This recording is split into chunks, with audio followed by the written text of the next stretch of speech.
Taylor Watch. Welcome back to another episode of Taylor Watch. Happy Tuesday. Happy Tuesday. Happy new week. We love a new week. Yes, that's true. Love a new week. New week, new you. New week, new you. We love a new week. We love spring has sprung. No. I'm forcing it. I'm forcing spring. It sprung for like a day. It sprung for like a day. And then it went back down but I'll to say the ground. This. It's certainly been April showers, Gia. That's true. It has certainly been April showers, and I am ready for April showers because that means Mayflowers. Of course, everyone knows that. I spent the weekend celebrating my brother. Happy birthday to my brother. Happy birthday to your brother. Happy birthday also to Caroline. Her birthday. They have the same birthday. Happy birthday, Caroline. Happy birthday, Caroline. And to anyone listening. And to anyone listening who's having early April birthdays. I feel like it's a popular time. Yes. And if you are listening and it is your birthday or close to, maybe you should go out to the store and get yourself a little bit of Pink Whitney. Yes, give yourself a birthday drink. Birthday drink. Birthday drink. Oh, it's the best drink of the year, girl. So we love Pink Whitney, our number one bestie on the pod. As always, pink lemonade flavored vodka. Pink Whitney gets us through the good times and the bad times. Yep, they're there for we love us. them. We love them so much. They come in every single size imaginable. The big boys, they got the normal size handles. They got the 20-shot buckets. They got the nips, everything you need. The 20-shot bucket is the truth. Oh, it is. It's the key to a good party. Yes. You cannot have a good party without the Pink Whitney 20-shot bucket. So take your shot with Pink Whitney. Woo! Love Pink Whitney. Love pink lemonade flavored vodka. Truly, it's like my fave shit. It's the best mixer. We no new updates on the party, but we will update you as we know. Yes. It takes a little bit of time to put something together. You know what I mean? But again, just we have not forgotten. Keep it on your list. Before we get into some Taylor stuff, we've got a lot of things today. We did our favorite song from each album rank, or I didn't actually rank them. I just picked my favorite song from each one. I didn't rank them either. And then we also matched up songs with the ACOTAR characters for those who are interested and understand ACOTAR.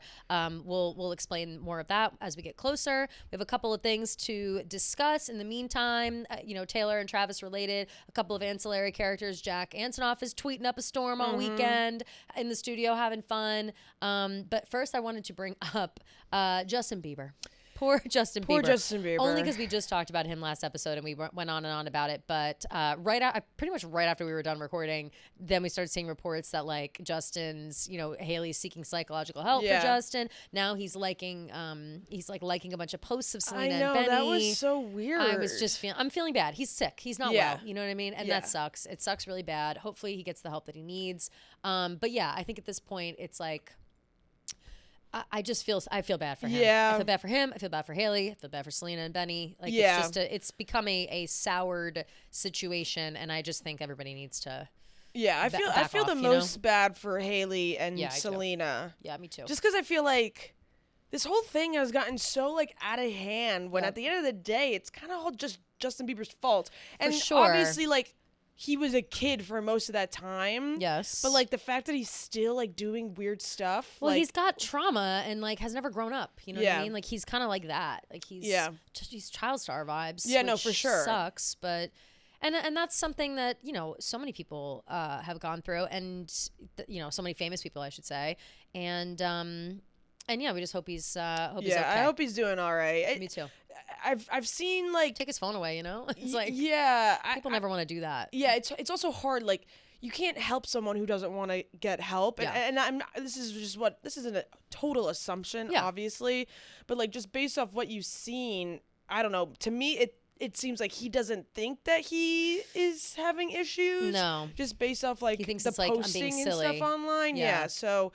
It's hard to force someone to get help when they don't want to do it themselves or if they don't think that there's a problem. Yeah. So yeah, and I mean they have a kid together. Like it's just the whole situation is just sad. I feel bad, really bad for Haley for sure. I think that like especially if Justin's still doing, he's still liking posts and stuff. Like I think InStyle posted a carousel of photos of it was like Selena and Benny appreciation post. It was on Complex. Yeah. And Justin liked it, and he liked another set of photos with Selena and Benny, and like I just I in my head I feel like he knows that everyone's going to pay attention to that, knows that it's going to make headlines, knows that it's going to get Selena's attention. And I think that is like what he's looking for, is to not be forgotten or not be, I don't know what it is, but it's sad to me. It makes me really sad to see. And I just feel bad for all parties involved. Yeah, I feel bad for all parties. So as that situation escalates or de-escalates, we will keep you informed. But yeah. I feel like as of now, you know, it's sad. It's not like, yeah, we're not talking shit. It's like it's one of those situations where you just have to kind of be careful about what you say and how to go about it, because I feel like he's kind of on that, like, you don't really know where he's going path. For sure. And you don't want to be insensitive to something that may be, we also have no idea what the truth is at the end of the day. Yeah, exactly. Yeah, as always. But anyway, speaking of people we don't know as well, Jack Antonoff.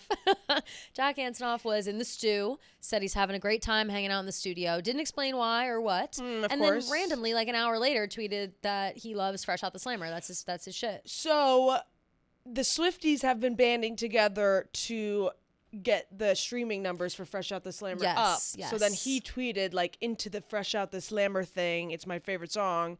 And I mean, listen, I've been a Fresh Out the Slammer truther since literally day one. That song. Yeah, you have always loved that song. So I'm very excited for it to finally get its flowers. For sure. People are saying, like, oh, it's gonna be like the next Cruel Summer, but I don't think it's gonna reach that. It's just not upbeat enough. Yeah, you know what I mean? not. I love that song too, but it's just not. It's not Cruel Summer staying power. Yeah, like a general public song, you know what I mean? Like a song that can satisfy the general public. Deep cut. Yeah, exactly. 100%. I think whether you want it to be, it also grows on you a lot. It grows on you a lot. It definitely grew on me a lot. I didn't love it at the beginning, and there are certain moments in the song. Obviously, they're so good, like "Never Lose My Baby Again," but it really doesn't get much higher over than that. You know what I mean? friends try, but I wouldn't hear it. Watch me daily disappearing. For just one glimpse of his smile. All those nights you kept me going, swirled you into all of my poems. Now we're at the starting line. I did my time. That's so good. So good. Like, it's but again, really that's so not good. we're not singing that. It's not, I'm drunk in the back of the car. Yeah, like, you know what screaming I mean? the bridge for Completely. sure. No, for sure. It's not, it can't, Fresh Out the Slammer couldn't open the Eras tour. Think about that. No, like, definitely not. People saying, like, Cruel Summer is a song that could open the Eras tour. Fresh Out the Slammer is not. But we still love it. Stream Fresh Out the Slammer. Yeah, stream all on it. that steez. Do you think that Jack Antonoff really is his fave song? I mean, I would think so. Like, why would he lie? Yeah, why would he lie? Unless he was trying to get on that stream grind with all the people. Right. You know what I mean? Trying to fuel the fire. He could be being silly. He also then later tweeted a funny picture of Margaret in like a cutie outfit, drinking a cocktail at a restaurant or That's whatever. Cute. Did you see her cute outfit? No. He tweeted like 20 times he was just going off on Saturday or Friday. I forget which day. Oh, wait, yeah, that's cute. Is that Margaret? Cute. I think at first I didn't know. And then someone said it was Margaret, and it made me zoom in on her eyeballs. And so I think that it is. Like those eyebrows. Right. Also, who else is he going to be there with? And she's tiny. That's true. I think it is her.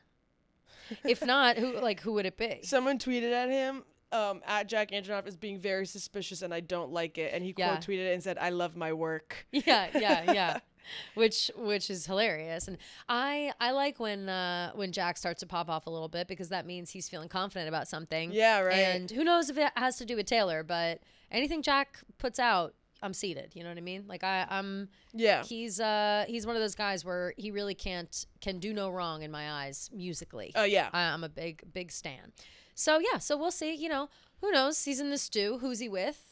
Nobody knows. Because we don't know where Taylor is. We don't know what she's up to. She's hanging out. She's running around. Whispers that she's been in restaurants all over the country. All over the restaurants. Did you see that girl that like everybody thought was yes, her? I did. Was that Ashley? It might have been Ashley. I'm really not sure. Like her. It looked just like Ashley to me. Yeah, it did. No, really looked like Taylor also. Like it did at first.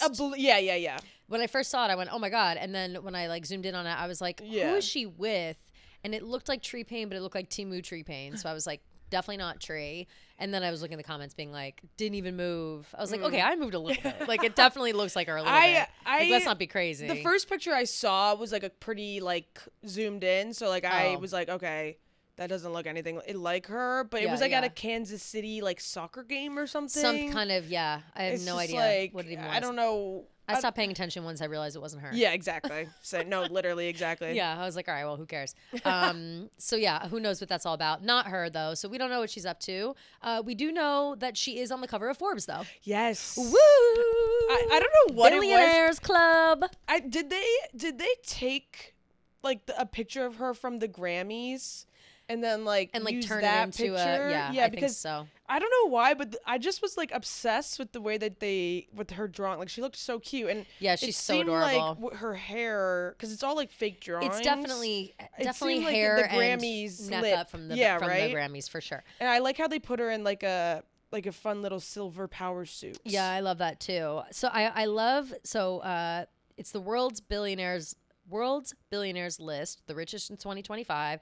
It's a lot of men, but I do love, let's see, women that we know. Rihanna. Yep. Kim is on there, and Kim looks good. Yep. Oprah. Oprah. Yep. She's on is top. Up there, right on top of Taylor. And then I don't know these other two women. I don't know these other two women either, but I respect the shit out of them for being Sorry billionaires. to those women, but girl bosses. So there's only five, I guess. 5 women on this list. Or no, 6. There's a 6th lady over here. Yeah, that lady. I don't know who that is either. There's one, 2, 3. Oh yeah, lady with the glasses. The lady as well. with the glasses too. She is familiar, but I don't know her either. Yeah, I don't know those ladies. So there's 6 ladies. It looks like we love it. Happy to see it. And then they've got like Zuck in the middle, and Elon. Trump is a billionaire. I guess he's got. Yeah, that's what I was confused about too. You know? Also, Bruce Springsteen in the corner. I like him over there. Yeah. Do you see that Bruce Springsteen is coming out with 7? I think. I should have texted you about this when I saw it. Bruce Springsteen is coming out with 7 unreleased albums, like lost albums, and he's calling it like the Lost. Hold on, Jeff D. Lowe tweeted it because he's a big Bruce fan. That's cool. And I thought it was very cool and impressive. Hold on, let's see. Oh man, I should have saved it. I hate when too many texts with Jeff D. Lowe. No, I'm on his Twitter. Please, I could never find it in a text. No, but I'm on his Twitter, and he's tweeted 1,000 times since yesterday. Yeah, he tweets a million times a day. I think this was from like 3 days ago. Fuck. Hold on, it's you want really. Me to just Google it? Yeah, maybe. I'm just the tweet that he quote tweeted was so well like laid out. I think it was like literally Bruce's tweet. Rock legend to release lost albums with unheard music from the vault. Yes. So fucking goddamn it, Jeff. It's like how many? Tracks to the lost albums. Here it is. Yeah. Tracks to the lost albums include 7 unreleased albums by Bruce Springsteen recorded between 1983 and 2018. LA Garage Sessions 83, Streets of Philadelphia Sessions, Faithless, Somewhere North of Nashville, Inyo, Twilight Hoses, Hoces, and Perfect World. So it's called Tracks 2.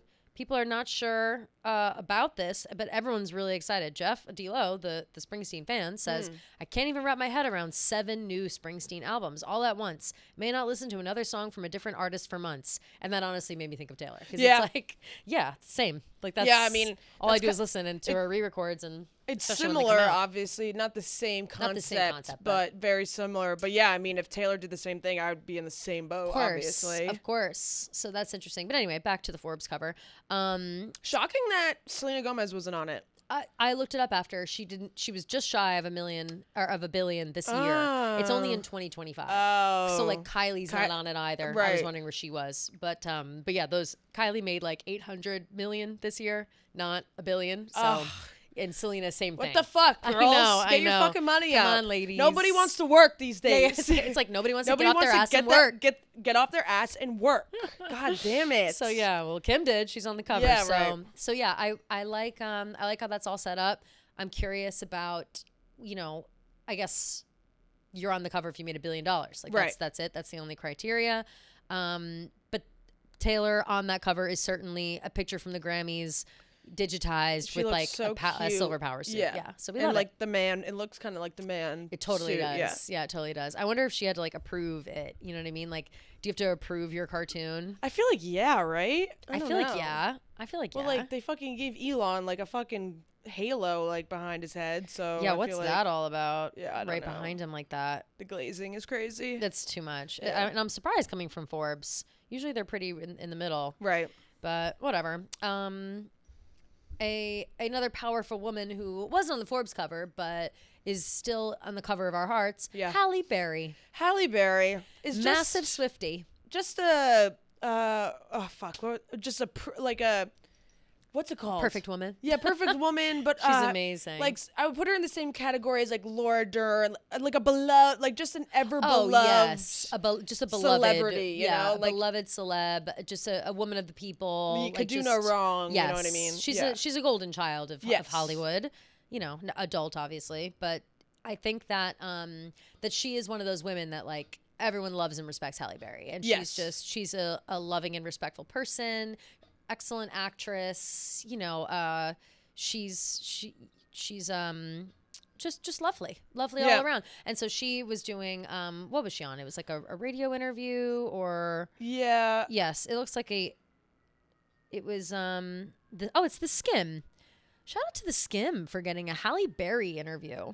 The Skim like did a little, I guess, you know, the Skim is like the email. You know, do you know The Skim? No, You don't know The Skim? No. I'm shocked by this. The Skim is a daily newsletter that you get in your email that talks about like politics and like what's going on in the world and marketing and everything. And it's written by like, you know, people our age. Like it's normal, and it makes it like kind of digestible, but then it links away to like good links. It's actually, I think The Skim is like a really good source of information, and like, you know, just generally they're very smart. Right. Like they're all like political. They all have political backgrounds, so they talk about like all that stuff. But they also do pop culture stuff and just keeping up with the news. And when I was doing my newsletter, I like very much was inspired by this by The Skim. But it's been around for years, like 2017, 18 maybe. I've never heard of it. But I didn't know that they were doing interviews like this. So they have Halle Berry, and they ask her. She like brought up herself, Taylor Swift. No, they asked her. Favorite song of the summer. Sorry. Favorite song of the summer, and then she's talking about how she is always listening to Taylor Swift and just loves said, Taylor. I'm a Swiftie, any song Taylor Swift right now. I have so much mad respect for what that woman has done. Obsessed. So we always love some Tay praise in the news. Mad respect. Mad respect. More and when Tay you get praise, mad respect from Halle Berry, that's the cream of the crop. Yeah, exactly. I think it's so interesting that so many like well-respected, powerful women go out of their way to love Taylor Swift and like praise Taylor Swift. You know, like I love that. I love that happens, because that's just girls having each other's backs. You know what I mean? Totally. Like love that. Speaking of, we should talk about White Lotus. Yeah. After we'll talk about it later, and we'll give good warnings in case you guys haven't seen it yet. Friendship just reminded me. But someone else who we meant to bring up last week, and then it slipped through the cracks. There was actually, do you want to talk about the setup of Nick Wright? Yeah. This guy Nick Wright, because I feel like you caught the beginning. So there is this. He's like a sports analyst. I think he's on ESPN, like a bunch of different networks, whatever. Nick Wright. He was kind of known for being like. I only know him because he was such a Jalen Hurts hater, big Chiefs fan. Right. So he's friends with Travis. Is he like a Chiefs like beat reporter, or like no, he just is a fan? He's just a fan. Yeah. Okay. So he's friends with Travis. He was explaining on his show basically how he hadn't talked to Travis because, you know, there was a shooting at the last Chiefs parade. So there was like all that mix up, and then, you know, the Chiefs lost this year, so there wasn't like any covers celebratory the stuff. Super Bowl, so he just like will be like, you know, like if the Chiefs win, like he's just kind of like around. Right. But But the Super Bowl thing, he was saying like, I had the luxury of seeing them like multiple years in a row because they won a few years in a row or whatever. Right. So he was like, we would have our like semi-annual meeting at like the Super Bowl parade. Right. Exactly. And then he was just explaining how, you know, ever since Travis has gotten super busy, like he just hasn't talked to him. Like he's just had a crazy busy year, like whatever. They're also not like best friends. Yes, they're like media friends. Yes, you know? He explained that. He's like, I've never talked to him on the phone. Like we've texted every once in a while. Like and we DM, but like I wouldn't consider him like a close friend. Like, but we are acquaintances. We're friendly, whatever. Yeah. And the way that these headlines, these media headlines, you know, Times of India, all these stupid like news outlets, just completely skewed what he said to make it seem like he implied that Travis dating Taylor made Travis lose his friends, his family, his social life, and basically like cut off his friends. The headlines were like, is Taylor Swift getting in the way of Travis Kelce's friendships? Yeah. Like Taylor Swift stopping Travis from keeping up with his friends. Like that was it was almost like, oh, he's too busy. He ditched everyone in his life for Taylor Swift. Yeah. Like that was the tone on all of these headlines. And we're now all fans of him because he saw these headlines and made a point to, on his show, to be like, I can't believe these headlines. I can't believe I have to say this. Yeah. And then he went on to explain, like, his relationship with Travis is professional and respectful, but that's basically the extent of it. And that he never once said that I haven't talked to Travis because of Taylor Swift. Yeah. Like, he's just been busy and he didn't get a chance to see him at the Super Bowl parade Yeah. last year. And then they lost this year. Yeah. So there was no opportunity to, like, run into each other. And I commend this guy, Nick Wright, for going out of his way to say this. Yeah, I agree. Because I think that it's so dumb when the headlines now are so, like, I roll my fucking eyes every time. Yeah. Like, and it makes me mad that so many, like, Swiftie accounts and things like this will, like, share these things sometimes. And I'm like, why are you, like, no one should feed into a regular media outlet headline like that. You know what I'm saying? Like, we should ignore People Magazine when they tweet that. You know what I'm saying? It's dumb as fuck. They're looking for clicks. They're looking for a conversation to stem from it. But what I think people are just discounting now is how much harm it does in the long run. You know what I'm saying? Like, why are you still trying to create these kind of narratives that she's this, like, evil woman who's like taking Travis away from his life and family because she's the monster on the hill? Like, when will people learn? When will they learn? Well, but they won't because it's clicks. Because people will always click. Yeah, exactly. So that's what sucks. Annoying. And even Nick said that. He was like, it's crazy to me that, like, someone like me has to, like, clarify this type of stuff. Like, I can't even imagine what it's like for them to, like, have to see this all the time and have to deal with it all the time. Like, she really is the most famous person on planet Earth. If someone like me is just briefly mentioning her spouse or her partner, her boyfriend, and not even implying anything, and somehow it gets twisted into this whole big narrative. And yeah, I mean, it's just an exhausting media cycle that we go through, that she goes through all the time, that we, like, see all the time.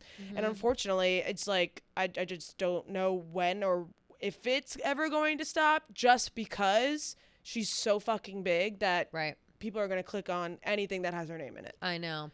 And I'm forever curious about the fascination that people have with, like, bringing this woman down. Like, they will say and do anything to villainize her. Yeah. Because she's not a villain. Like, I just feel like they want her to be bad so bad. Like, they want her to have bad things. Yeah. Or, like, bad traits, or be a bad person, or, like, they want to find the cracks in the glass. Totally. You know what I'm saying? And it's like, stop doing it. Like, stop tapping the glass. Like, stop trying to fuck with it, because she's sorry that she is a normal person and that everyone loves her and she's really nice and she's very charitable and it happens to she's unproblematic. Like, deal with it. You know what I mean? It happens to every woman, I feel like, in the like, especially when they're, like, reaching their peak or like at a great point in their career. I feel like that's when people start to fucking turn on you and hate you. And I think that's just the qualms of being a woman in the media. Fucking sucks. And like, as long as there's these stupid, you know, news outlets like this, it's just like, you just can't click on it. Just don't give it the time of day. Like, it's just not worth talking about it. The only reason we're talking about it is because Nick Wright, like, brought it up, because I was seeing all of it, like, when I was looking for stuff. And I was just like, oh my God, like, I can't believe this is all over fucking, like, I'll just type in Taylor Swift and then click news. And it was every single fucking headline.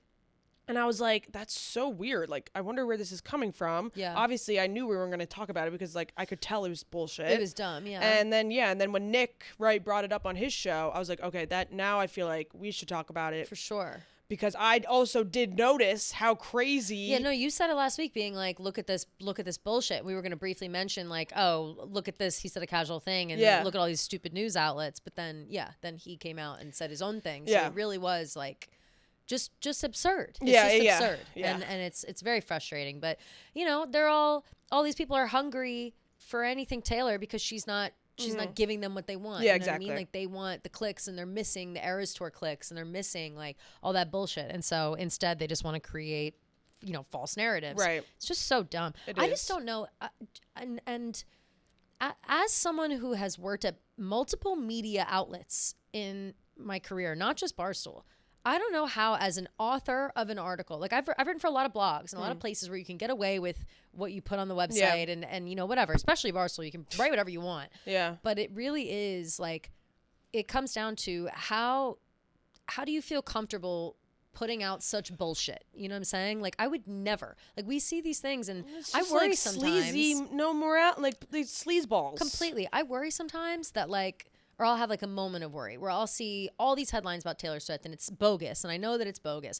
And I don't write a blog about it because I'm like, why would I ever write a blog about that? This is bullshit. Yeah. And then I worry sometimes. I'm like, is Dave going to see something like this and be like, why isn't there a blog? But then I'm like, no, because that is not what we do. No, like, that's not our fan. Like, we're not those kind of fans. And those people aren't fans at all. Like, they're just looking for clicks. And if you're like an author of one of those People magazine articles or like fucking Daily Mail or whatever, I understand you're doing a job, but I just don't know how if you're like a super fan, I feel like you can't do one of those jobs. That's what I was going to say. I feel like they like these news out like Daily Mail, whatever, or TMZ, like they think that they're just doing their job. And I also feel like some of these reporters, just like based off, I honestly, I don't really know what I'm basing this off of. Maybe it's just the fact that all these headlines are always just so like misogynistic and annoying. Is that they all just seem very jaded towards like celebrities. It's almost as if like they think that celebrities owe them as much as we owe, you owe that. Like, what I mean? Like the people writing those articles are basically paparazzi. You know what I'm saying? So they're they treat them like paparazzi. Yeah. So it's just like, I feel like they think that without them there would be like no exposure. I don't know, you know what I mean? Yes, where they're like, you need us just as much as we need you. But it's like, no one has ever needed the paparazzi. No one's ever needed people writing these articles like this. Like, it, if celebrities want press, they'll do interviews. They don't need you to be constantly writing about them, especially if you're writing about them negatively or trying to perpetuate narratives that don't make sense. It's like, who wants that? No one wants that. And I just, I don't know. I don't know how, as I think about someone like our friend Brian West. Like he works for what, USA Today? Yeah. And he would never, you know what I mean? Like, he would never write articles like that and with headlines like that. And he's a fan, but he also works his fucking ass off and does his job and like will find other things to write about, Taylor related, and like, I'm sure meet his quota, whatever it is that he has, in a different and creative way. Yeah. Why can't more people be like that, I guess, is what, or like us, you know? I wish that were the case. Like, I wish people would just have a heart sometimes, Yeah. But I guess if we're asking them to have a heart for Taylor, it's like, what else? Right. I think honestly it stems into a way bigger issue of it totally does misogyny of reporting and media on celebrities. And, and also like I feel like there was a certain point, I think it's changed a lot now, but like reporting, paparazzi, like all that stuff, it was all such a male dominated field for so long, I feel like. Especially the paparazzi photographers specifically. Yeah. But anyway, whatever. So I'm just thankful for this guy Nick Wright who immediately nipped it in the bud and was like, this is bullshit, whatever. Yeah. I totally appreciate that. And I wish more people would do the same all the time. Like, I wish people would call out news outlets constantly. Like, it'd be great. Gia, what a lovely surprise coming into work today and seeing a new Steven Singer 24 karat gold dipped rose on my desk. This one is quite spectacular. My very own Teacock Peel. No, it's not Teacock Peel. You said it too. Peel. You said it too. Teacock Peel. Peacock teal. No. Peacock teal. Oh, it's not? No, named? It's even better. What's it called? The limited edition 24 karat gold dipped Blue Moon Rose. Blue Moon? For Mother's Day. I didn't even know that's what it was called. Yes. It's, of course, for Mother's Day. Mother's Day is coming up. Do not let it come up. Don't let it sneak up on you. Mother's Day is important. But, of course, we love our besties over at Steven Singer. They gave us diamond earrings. They give us plenty of 24 karat dipped gold roses. Yeah. We love them to death, and they are back. They're back on the pod, another bestie on the pod, and you can buy yourself a Blue Moon rose. They are truly, truly beautiful, and I really mean that when I say that. Every time someone walks by our desk, they're always complimenting it. They always are saying, "Wow, it's so like luxurious in person. It really is a beautiful gift to give somebody. And you can skip flowers that die in a week because Steven Singer Jewelers signature gold dip roses are real roses dipped in real 24 karat gold and are guaranteed to last a lifetime. Give her something that she can look at and remember how loved she is all year long. Picture a brilliant, bright blue rose with diamond-like sparkles. That's the difference between the peacock teal is like a greenish blue. This one is just like a blue, but it has sparkles all throughout the petals. Yeah, it's really beautiful. It's a forever gift of a real long stem 24 karat gold dip rose that has Steven's full lifetime guarantee, and it comes to you in an impressive box gift that you can personalize with your own Mother's Day note. Love. You do not want your mom to not have a gift on Mother's Day. You don't want to be the bad kid. She's got to have something. Also for moon, I mean this flower is called the new moon or blue moon. There's a new moon or actually a full moon coming on Saturday. This upcoming Saturday, so just so people know. So it's actually the pink moon. But get yourself a blue. There you go. Just saying. So order now exclusively at IHateStevenSinger.com. Hurry, because these will not be restocked and supply is limited. Shipping is always complimentary, which means free. And nothing says I love you like a real, authentic Steven Singer 24 karat gold dip rose that lasts forever. Only available from Steven Singer Jewelers in Philly or online at IHateStevenSinger.com. In the Kelsey realm of things, on that side, seems that Travis has purchased a $3.3 million house and donated it to charity. So crazy. So they're going to turn it into housing for homeless children, which, wow. It's just so... What a thing. Yeah. Like... That's amazing. So, I mean, I can't even, like, that is insanity to me. $3.3 million is so, like, generous. So much money. That's a huge house. Like, what kind of house he's is like that? Basically at, like, the end of Batman when Robin turns Bruce Wayne's house into, like, the school for boys. That's, like, literally Travis. I know. Like, just pulling a Batman and helping all these children. I love that. I mean, yeah, I think that's also another big reason as to why, like, they make such a good couple, Taylor and Travis, because they're both so generous. Very generous. And so very charitable. So charitable. Like, you know, they both have so many different charities and donations and stuff under their wings. And, like, they both are constantly doing, like, children's hospitals. I say they care about the kids. Yeah, they love the kids. That's the thing. They love the kids. And, you know, we talked last week about Taylor, about Ellen Pompeo, revealing that big Taylor donation way back when they did Bad Blood for the children's hospital. I wonder how much was on that check if Travis is doing I'm dying to know. 3.3. But remember, that check was in like 2015 right, that's or true. 2016 or whatever. So, but still, she's still making that money. Who knows? But yeah, I just... It's nice to see celebrities being charitable. It's nice to see celebrities giving back, especially when they're people that just make an exorbitant amount of money. Like, obviously, Travis makes a fuck ton of money as well. Like, we talk about Taylor, Mrs. Billionaire over here, but we've got Mr. Richie Rich as well. Like, Travis is one of the highest paid people in his career, in his field. You know what I'm saying? So, like, you know, I don't know. How much money? I don't even know how much money Travis makes. Do we know? I would have to guess, like... Travis Kelce make 90? His new 2-year, Travis Kelce estimated net worth is around $52 million. So much money. With his NFL salary and endorsements as key sources of income, he has a new 2-year, $34.25 million contract with the Chiefs, which we do know is less than his last one, because he was like, you could take some off my thing to pay the younger guys or the newer guys, which we love. It says it translates to an average yearly salary of around $17 million. Love that. Shish kebab. Love that. I feel like that's enough.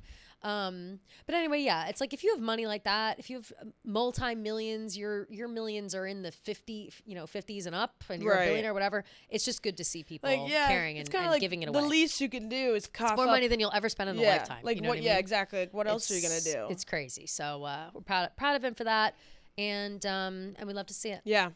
Another thing that came across our desk was a quote unquote the hardest Taylor Swift quiz that's ever existed, and we'll be the judge of that.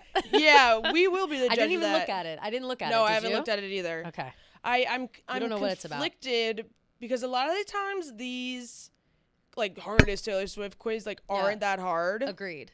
Usually they're like comically easy. Right. But for, like, real fans. I feel like I've been seeing like replies and people are like, "Oh, this is actually kind of hard." So let's see. Okay. Yeah, so let's not get cocky. Okay. Where did Taylor Swift grow up? Pennsylvania. Cat Sanctuary, Pinot Noir Vineyard, Pony Ranch, Christmas Tree Farm. Christmas Tree Farm. Oh, okay. Oh, it's multiple choice. It's multiple choice. Got it, okay. What was Taylor's first #1 hit on Billboard Hot 100? Tim McGraw. Love Story, Blank Space, We Are Never Getting Back Together, You Belong With Me. It's You Belong With Me, right? Yeah. Taylor got discovered singing her own songs in Nashville's Bluebird Cafe. How old was she when she signed to her label Big Machine? 14, 15, 16, 22. 16, I thought. Because was debut 16 or 15? Is debut before? I think 16. Can you sign to a label? What album is 15 on? The song 15. Fearless. Is on Fearless. Yeah. So maybe 15 then? Right. But it kind of, something tells me 16. Because who did debut? Was Big Machine debut? Yeah. So then it's got to be 15. Yeah, okay. 16 kind of sits in my soul, but 15 makes more sense. 15 makes more sense. Yeah. Okay. In Enchanted, she's up late wondering who you love. In The Way I Loved You, she's up late cursing your name. In Breathe, she's up late feeling like I just lost a friend. What time is it? 2 a.m. 2 a.m., right? Yeah. Everywhere? Is that an option? Yeah. Yeah. What Shakespeare play does Taylor name check in Lover in All Too Well 10-minute version? Much Ado About Nothing, All's Well That Ends Well. All's Well That Ends Well, yeah. When Taylor kicked off the Tortured Poets version of the Eras Tour in Paris, she wore a Vivian... That's us. We were there. She wore a Vivian Westwood taffeta skirt with what line written all over it? Who's afraid of little of me you should be. No, I love you. Well, that's not even an option. My life. I love you, it's ruining my life. Yeah. That was her first one. Yeah. On Thanksgiving morning 2010, Taylor and a certain movie star were seen stopping into Gorilla Coffee in Brooklyn. Oh, Jake Gyllenhaal. His sister lived around the corner. What house specialty did they both order? What are the options? Pumpkin spice chai, maple latte, French press, 300 takeout coffees. Wow, the last two are... French press is totally they're trying to get us because the song has French press in it. Yeah. Or why the do I manuscript feel like it's does. Pumpkin spice chai? I feel like it's pumpkin spice chai as well. Yeah. Okay, let's go with that. Yeah. That's crazy. Yeah. Fans began making friendship bracelets on the Eras Tour because, as Taylor said, I wrote one song that has a line about make the friendship bracelets in it. What song started that line? You're on your own, kid. Yeah. What legend did Taylor induct into the Rock and Roll Hall of Fame and call the greatest songwriter of all time? Carole King. Yeah, Carole Joni King. Mitchell, Carole King, Paul McCartney, Carole James King. Taylor. Yeah, it was Carole King. That song. And that baddie ass. Yeah. Tomorrow. And she's wearing that catsuit. That catsuit, Ooh, yeah. she looks so good. I want that. I want Taylor's version of that song on Spotify. I love that. I listen to it all the time. That's a really good cover. Yeah. In her video for The Man, there's a street sign forbidding what mode of transportation? Scooter, getaway car, pickup truck, bicycle. It's got to be scooter. That's what I think too, right? Because I've never you can go noticed riding that, on my though. scooter. I know, me neither. In The Man? I think I must have watched The Man music video like twice. And The Man music video is post... Wait. It's Lover. Is post scooter. Lover right, so maybe that's what I'm saying. So scooter no crossed scooter. out. Yeah. Good context clues. Yeah. On her first Rolling Stone cover in 2009, what is Taylor holding? Her cat, her guitar, her scarf, her feelings back.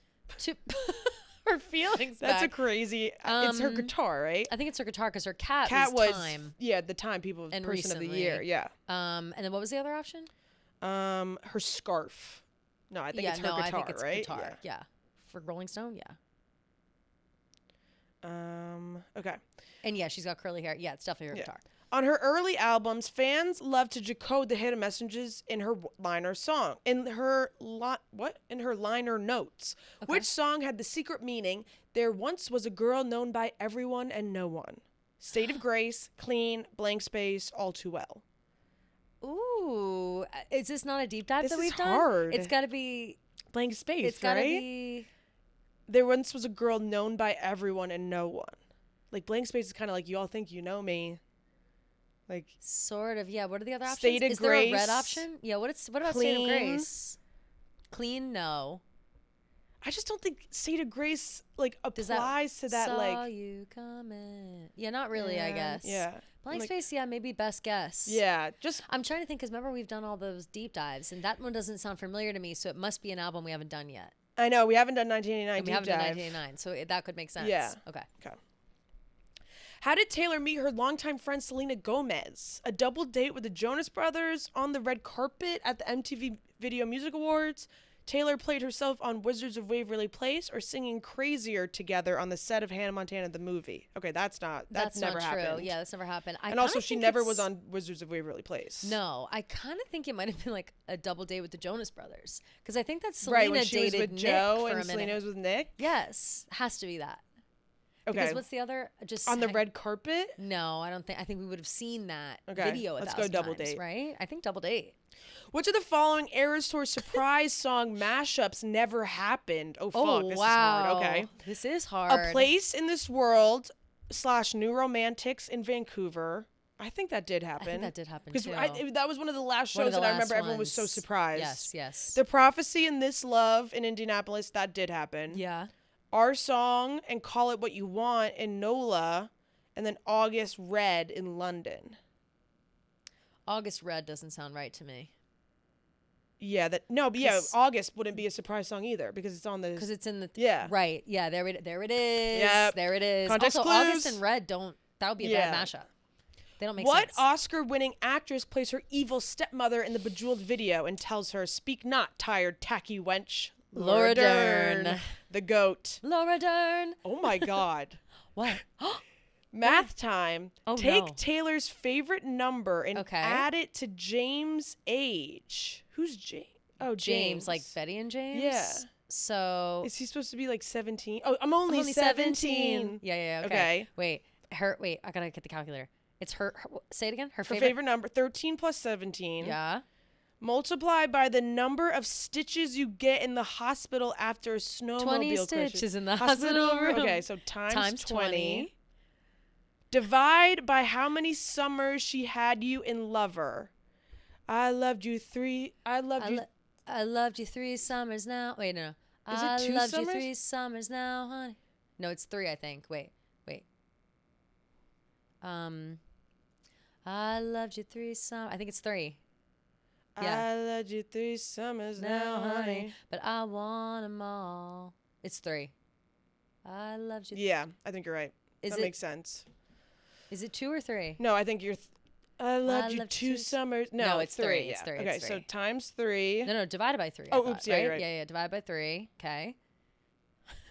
Add the age where you feel happy, free, confused, and lonely at the same time. 22. So 22. Plus 22. Subtract the total of things she did right and call it what you want. 1. I did one thing right. Yeah, starry eyes sparking up. Multiply by the track number of Enchanted, Wildest Dreams, Getaway Car, and This Is Me Trying. 6? It's either 4 or 6. Stop trying. I think it's 6 because 4 is Mirrorball. Okay, let's. Or is Mirrorball 6?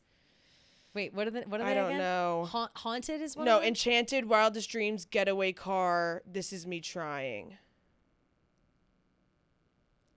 Getaway Car is definitely 6 because it's after. Because okay, Endgame. Or Ready for It, Endgame. I did something bad. Don't blame me. Delicate. Yeah. Getaway Car is 6. Getaway Car is 6. So it's times 215 minus 6. minus 6. Yeah. Minus 6. Wait, it's wrong though because that's not one of the I answers. have 215 as well. It's only. Oh no. It's 13, 22, 112, and 1989. Wait, we did that so wrong. Wait, what? We did everything right. What's this janky ass quiz? Yeah, wait, I'm so confused. Wait, take Taylor's favorite number, 13. add it to James's age, 17. Plus 17. Is 30. Multiply by the number of stitches. Times 20. Yeah. And that's 600. Divide the summers in Lover, 3. I loved you 3. It is 3, 200, right? 200, yeah. 200. Add 22. Yep. Subtract the total. Yeah, right? I did one thing right. Star, my baby's fit like a J-dream, walking with his head down. Multiply. Wait, yeah, it's -1. Oh, it's 1989. The answer is 19 because it's -1. not track 6. It's track 9. I just put in 9. Oh. And got 1989. 221 times 9 is got 1989. it. Yeah. Okay. Okay, what was the name of Taylor's opera singing mother? There we go. Grandmother? Marjorie. Taylor is distantly related to what great American poet? Emily Dickinson, right? Yes, people were saying that. Yeah, we talked about that. that. Yeah, we did, yeah. In the last great American dynasty, Taylor goes out of her way to mention that Rebecca Harkness came from St. Louis, who also happens to come from St. Louis. Sheer coincidence, Carly of course. Claus? Oh my God, yeah. Yeah, I was like, Carly Claus? Okay. Wow, okay. So Rolling Stone. So Rolling Stone, Gaylors. We knew Yeah, that. what the By fuck? the way, we knew that about Rolling Stone. Okay, Taylor jammed with Paul McCartney at the after party for SNL 40th anniversary. What songs did they do? Oh. Two of Us and Ours, Hey Jude and Love Story, Hard Day's Night and You Belong With Me, or I Saw Her Standing There and Shake It Off. I think I saw her standing. So this is 40th was 10 years ago. Right. 2015, it could be Shake It Off then because 1989 had just came out. That's what I'm kind of thinking. I'm also thinking of what Paul McCartney would have Like sang Hey with Jude her. and Love Story. Hey Jude and Love Story kind of makes more sense to me. Yeah. Just as like everyone would know both of those. Should we do that one? Yeah. Okay. Which is not the name of one of Taylor's cats. Meredith Grey Swift, Dunja Barnes. It's Dunja. Obviously, it's Dunja Barnes. Like, let's be fucking for real. What was the first surprise song to get repeated on the Eras tour? Ooh. Clean, Mine, Ours, Mirrorball. Has to be clean, right? Has to be clean. Yeah. Yeah. What date reminds her of her lost love in Last Kiss? July 9th. Yeah. What 60s girl power pop classic was Taylor's walk-on music for the Eras tour? Oh. 60s girl power. You Don't Own Me? Yes, You Don't Know Me. Yep.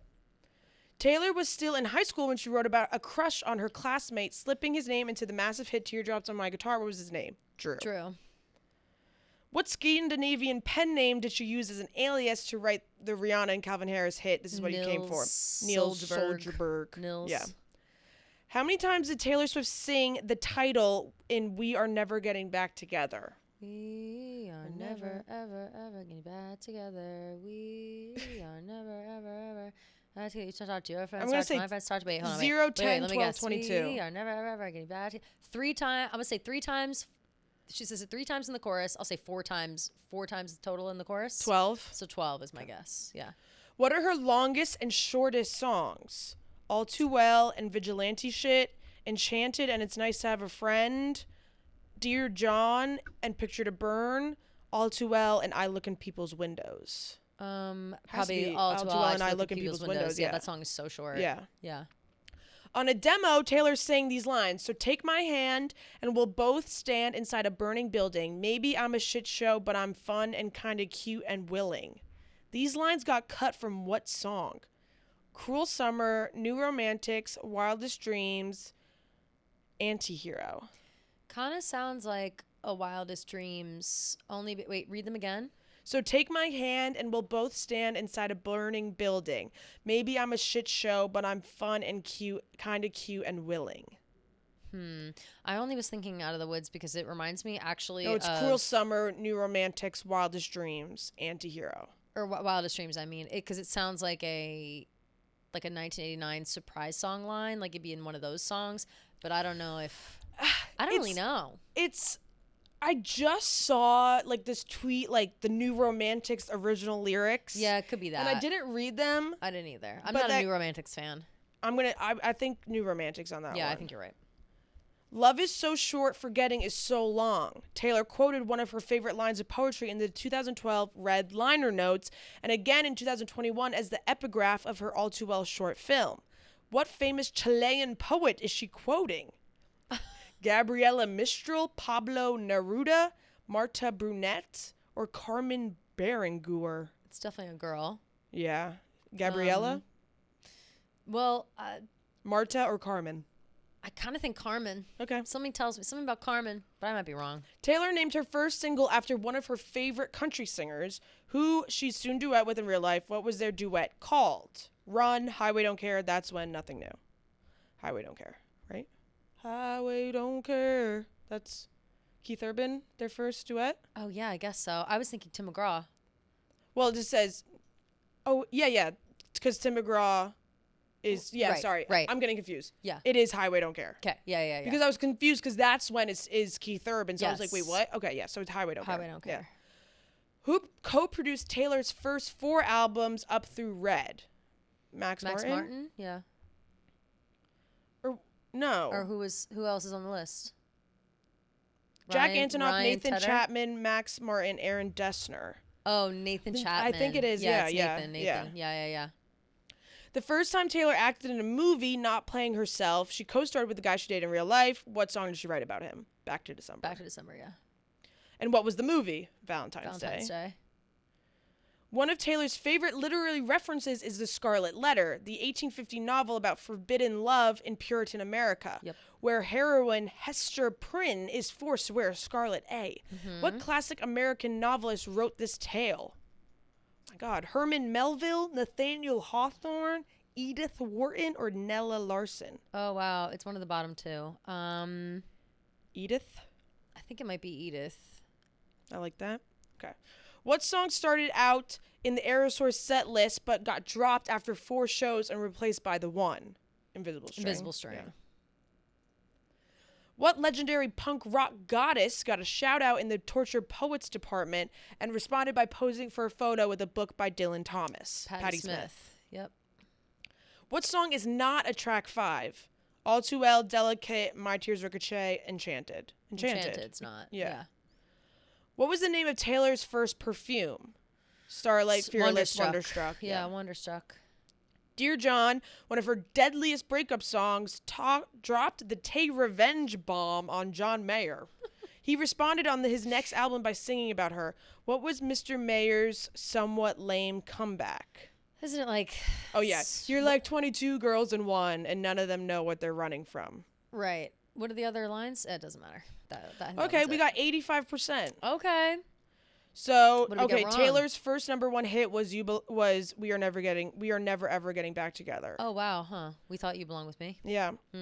The coffee that they got in Brooklyn was a maple latte. Fuck. Not pumpkin spice chai. We should have known. Yeah. And they sang I Saw Her Standing There and Shake It Off. Damn. Not Hey Jude and Love Story. Okay. Paul McCartney and Tay. And the famous Chilean poet was Pablo Neruda. Wow, the one guy? Not Carmen. Yeah. So he said, not the guy. Yeah, Damn. right. Damn. And Nathaniel Hawthorne wrote The Scarlet Letter. Really? Yeah. Wow. And that feels those like are the something ones. I should have known. Okay, so like those ones don't even count. Whatever. Those aren't really, even like, really Taylor about Swift her. questions. Yeah, that's so dumb okay, as fuck. 85%. Like I'll take that. 85% on the hardest quiz ever, and the fact that the ones we didn't even. Two of they're them not were even poets' about names? Taylor. Yeah, like yeah. it's like get the fuck out of here. Good quiz though, I guess. Yeah. That was fun. That was interesting. Interesting. Definitely like one of the hardest ones I've taken. For sure. Had me thinking the most. Yeah, asking about the hometown of Karlie Kloss is fucking that crazy. That is crazy to ask. Crazy thing to include. Yeah. But okay, cool. All right, love that. That's the Rolling Stone Taylor Swift quiz. Yeah, let us know what you guys score. You guys, everyone should go do it themselves. Or I guess you'll get the answers. You'll get the answers. Yeah. Maybe go back and I don't know. Yeah. Do what you got to do. Just do whatever you need. Do what you got to do. See if you can get it right. Yeah. Pretend half listen to our answers. Right. But okay, last week we had a couple of people call in and request us to do this. The next 2 things we're about to do. Yeah. One of them was to pick our favorite song from each album. And then the second thing was to match up songs to the Akatar, A Court of Thorns and Roses characters. So songs in each album first? Yes. Cool. You want to just hit them back and forth? Let's just go back and forth. Okay. Yeah, I love it. All right. Debut, I said, I'm Only Me When I'm With You. That's really good. I should have said no. And then I also had Picture to Burn as like my second choice. It was tough for me to pick between Should Have Said No, but I always gravitate towards that. Mm-hmm. Fearless is The Other Side of the Door for me. Oh, cute. Love that one. Mine is Forever and Always. Yep. Mm-hmm. Have to. Speak Now, Last Kiss is just God tier for good me. One. Yeah. Good one. I have Haunted. I have Dear John as a close second, but Haunted I love Haunted, and I always forget how much I love it. I feel like you kind of always talk about it without like realizing. Yeah. It's one of my faves. Red, State of Grace, like by a mile. Mine is I'll Bet You Think About Me, which it kind of doesn't count. So I have Everything Has Changed also on there from the original because of Ed Sheeran. But you guys know Red's not my album. Yeah. I kind of forgot about the vault tracks. Now that I think about it. I only brought it into Red because it was like just by far and away my favorite on the whole album, even the original songs. Yeah, that's true. I think I put I Bet You Think About Me up there too. And like Nothing New. Nothing New is so good. Yeah, that's hard. But State of Grace is like my OG. Red song. Yeah. If I have to go OG Red, it's Everything Has Changed. 1989. I forgot about vault tracks again, so I said Wonderland. I said Blank Space. But then in thinking of vault tracks, I said Slut. Yeah, Slut has grown on me a lot. But Wonderland is, definitely number one. Reputation is Call It What You Want for me. Love that. Love that one. I have Don't Blame Me. It was a toss-up between I Did Something Bad and Don't Blame Me, but Don't Blame Me takes the cake. Yeah. Lover, I said Afterglow and Death by a Thousand Cuts. I couldn't pick. I have Death by a Thousand Cuts and False God. Yeah. Also couldn't pick. It's too different hard. vibes. Yeah. Folklore, My Tears Ricochet for me. I have The Lakes, obviously, but that felt like a cop-out. Yeah. So I also have Illicit Affairs, which I feel like I don't talk enough about how much I love that song. Love that song. I also put Mirrorball because I'm like, there's too much. But if I really have to break it down to like, no deluxe, favorite one at this moment, Illicit Affairs. Evermore, Cowboy Like Me, obviously. For sure. I have Ivy. I love Ivy. I love Ivy. I put Right Where You Left Me as like 1A. My 1A, well, no, I would say 2 is Champagne Problems, but that's just because of the vibe. But Ivy is such a beautiful song, and especially if you're someone who has a hard time like expressing emotion. Yeah, I feel like it's one of those good songs. Midnight, I have Midnight Rain and You're on Your Own, Kid. I have Maroon, straight up. It's too far ahead of everyone else. And then I did Tortured Poets and The Anthology. Oh, just so you could cheater. get 2. That's smart. I wish then me too. Okay. Because on Tortured Poets, I'm putting Fresh Out the Slammer. And then The Anthology, I'm doing The Bolter. Okay. Unfortunately, all 3 of the ones that I couldn't decide between are all Anthology. Yeah, of course. But if we're doing regular, I'll pick Clara Bow. Okay. I love that song so much. Me too. And then Anthology, I Hate It Here, Peter, and Chloe Sam Sophia Marcus. Yeah, it's when your album has 30 fucking songs, it's hard to pick number one favorite. I know, and so many of them go together. I think that's why it's like I can't, like I couldn't pick I Hate It Here without also picking Peter, and then I couldn't pick Peter without also picking, right. They go hand in hand. They really go hand in hand to me for sure. So love that, and we have no discipline because there's just no way to pick one. Like I can't.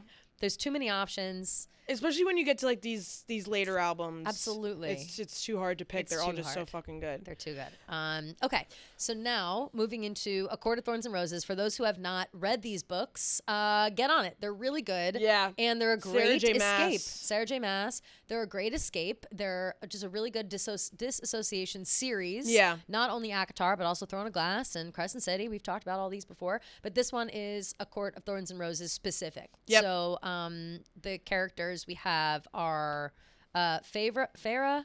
Well, we'll just go down. Did you do like couples? I did 2.